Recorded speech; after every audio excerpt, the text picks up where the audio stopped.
ভাষা বুঝতে হলে প্রেমের মতো প্রেম থাকা চাই।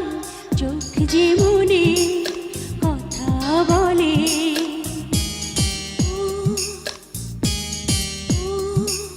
চোখ যে মনে কথা বলে, চোখে চোখ রাখা শুধু নয়, চোখে সে ভাষা বুঝতে